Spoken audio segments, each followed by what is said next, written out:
Welcome to Craig's Gun Channel. In a prior video, I did an overview of the Smith & Wesson EZ9, the 9mm big brother to the original EZ and 380 ACP. In today's video, we're going to take a closer look at its features and how to field strip it for maintenance. And of course, before working on any firearm, you want to make sure it is free and clear of all ammunition. So first step would be to remove the magazine. The magazine release on the Smith & Wesson Shield EZ9 is right here. You'd simply push in on that to release the magazine. As you can see, the magazine is free and clear. Lock the slide back and check in the chamber area, and it is also free and clear, so we can take a look at all the controls and features of the Smith & Wesson Shield EZ9.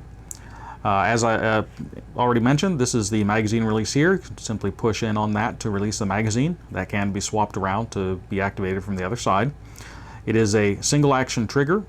It is an internal hammer-fired pistol. We'll take a look at the hammer assembly and stuff in a moment. It's housed in the frame right around here.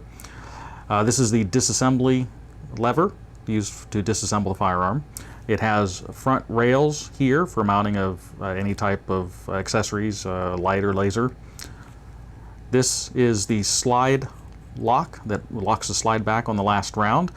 The magazine, when it's out of ammunition, it's empty, will push up on that to lock the slide back. It locks into the little section right there in the slide. It can also be manually locked back by pulling the slide back and pushing up on that, just manually. This is the safety for models equipped with the safety. It's a ambidextrous thumb-mounted safety. It is on both sides, and it would simply lift up to put it on safe, down for fire. This is the grip safety. To be able to fire the weapon, you would need to push that in while gripping, and then you could pull the trigger. If you don't push that in when you pull the trigger, it disconnects from the internal assembly, so it won't release the hammer to fire. It has a loaded chamber indicator right there. If there were a round in the chamber, this would lift up slightly.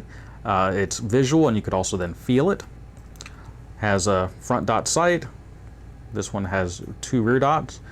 It can be adjusted for windage. You would loosen a screw on the inside of the frame, and then you could move this left or right as needed, and then tighten the screw down to lock it in place.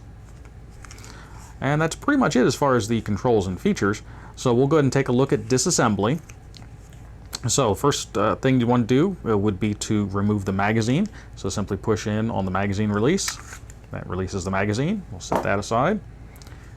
You would then want to pull the slide back. There's a little cutout right here in the front. You would align that so it's over this lever here. So basically you'd pull the slide all the way to the rear. You then move the disassembly lever down like so, and then let the slide go forward, and it will just come off the frame. We'll take a look at the frame first. Internally, there's our ejector right there.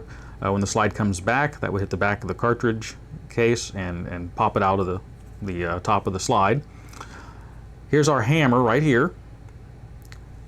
This is the transfer bar that transfers the motion from the trigger to the hammer, the sear, to release it.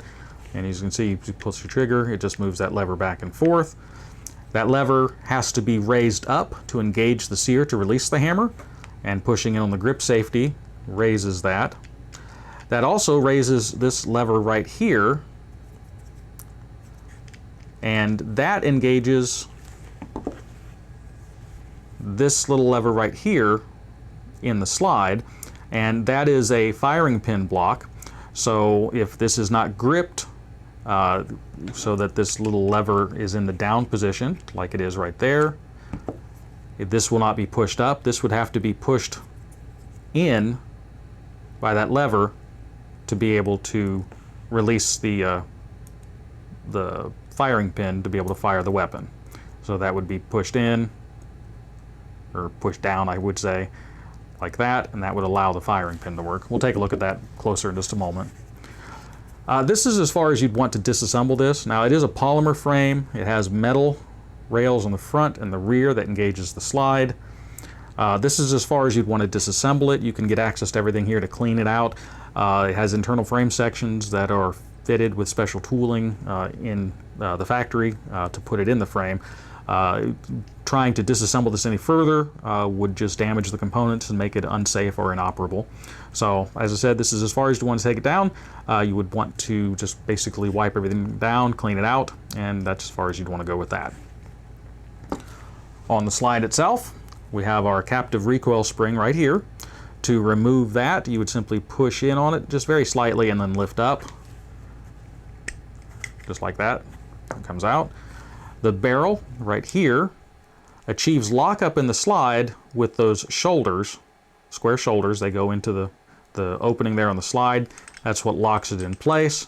When the slide comes back, this ramp right here engages the locking pin, and when it goes back, it essentially goes up that ramp and pulls the barrel down. That unlocks it, and then the slide could come back. So, to remove the barrel, you just simply lift it up slightly and kind of jiggle it out, and the barrel comes out. There's the screw right there, little Allen screw. It comes with the appropriate Allen wrench to loosen that to be able to adjust the sights. This is as far as you really want to disassemble this. We have our extractor right here. This is the rear of the firing pin. The hammer hits that. The hammer goes into this space, would hit the firing pin. The grip safety would need to, there again, when you grip it, that lever lifts up, which would push on this lever here, push that in, and then the firing pin would be able to protrude forward. Otherwise, it can't go forward. It won't push in. But if you push down on that, see if I can do this where you can see it. If I push down on that, then you can push the firing pin all the way forward, and then it will protrude from the chamber face right there to fire the weapon. This is as far as you'd want to disassemble it.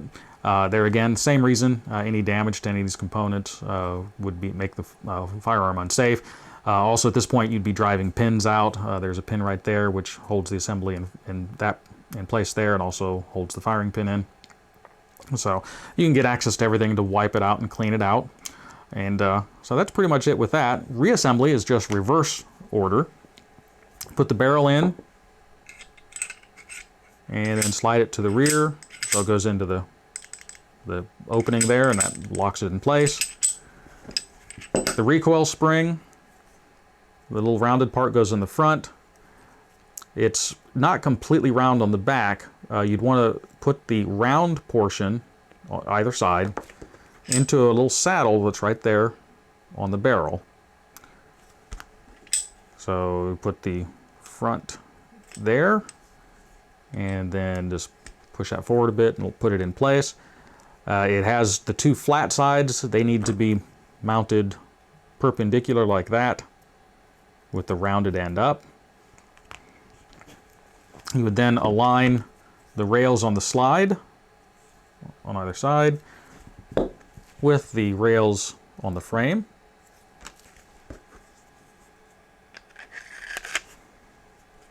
And then pull the slide all the way to the rear, so you can flip the assembly lever back up, and then you're reassembled. Do a function check, and we're reassembled. I hope that this information is of value, and if you like the video, I would ask that you hit the like button and subscribe if you want to continue to see more like this. I value your comments and feedback, and as always, until next week, stay safe.